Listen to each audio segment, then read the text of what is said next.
Okay, so this is our first art criticism. Over here I have the directions that you'll find under the assignment part on Schoology, and this is the file that opens when you click My Document. So we're going to do this one together. The first step of our direction says we need to fill in the artist info, so we have to write the title, which is in italics, the artist, and the date of the artwork. All of that can be found up here in the title line. So the artist name is RichieMirando. So I can come over here to artist name, RichieMirando. The title is right up here in italics. It says Graffiti Explosion 2. So I can type that in. And the date of this artwork was 1984, before any of you were born, before I was born. And that's it for title info. So go ahead and finish filling that in, pause the video while we're waiting, and then unpause when you are ready to move on to the describe slide. Okay, for describe, it says list 5 things that we see in this picture right here. The first really obvious thing would be there are spray paint cans. And we could also say the tag of RichieMirando, so scene, that's his tag, that's the name he goes by. We can also talk about the colors that we see, so we could say there is yellow, orange, and we'll say pinky purple outlines. We can also say there is a black background, and the cans themselves have some gray shading on them. So we can say gray shading on cans. Okay, again, pause me while you finish writing all those things in. If you want to include other things that you see, you can definitely go ahead and do that. Unpause when you are ready to go onto the Analyze slide.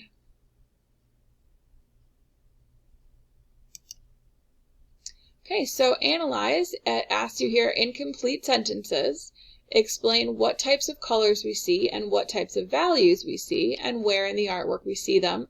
We want to talk about art vocabulary terms. So when we talked about the different types of colors, we talked about primary colors, secondary colors, warm and cool colors. We've also talked about complementary colors. If you look at this artwork, what kind of colors do we see? Like the main colors that stand out to you. Yeah, it's going to be like warm and cool colors, right? Because all the outlines are warm and all the scene letters are cool, or a cool color blue. So we can say there are warm colors in the outlines and cool blue in the letters. And now when it asked you for different types of values, we talked about tints and shades and tones.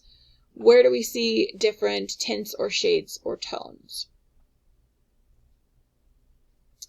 That blue in the letters, again, it's a light blue. That's going to be a tint of blue. So you could say a tint of blue is used in the scene tag. Go ahead and finish typing that, and then go ahead and unpause when you're ready to move on to the interpret slide.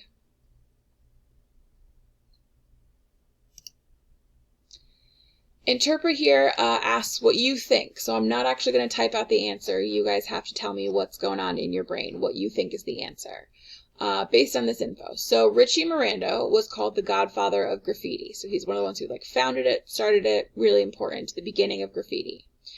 However, the tag name that he took was Scene.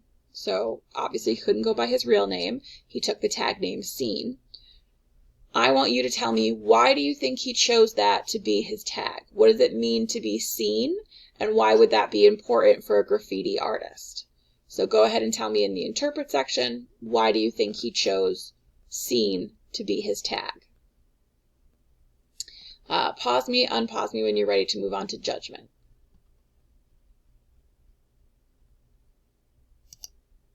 Okay, judgment asks you to judge whether or not this is a piece, aka a graffiti masterpiece.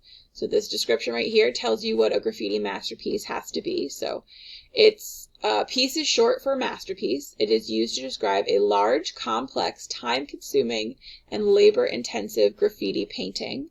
It is generally agreed that a painting must have at least 3 colors to be considered a piece, but pieces often incorporate color transitions, shadows, and 3-dimensional effects. So if this picture represents this description, then that would be a masterpiece.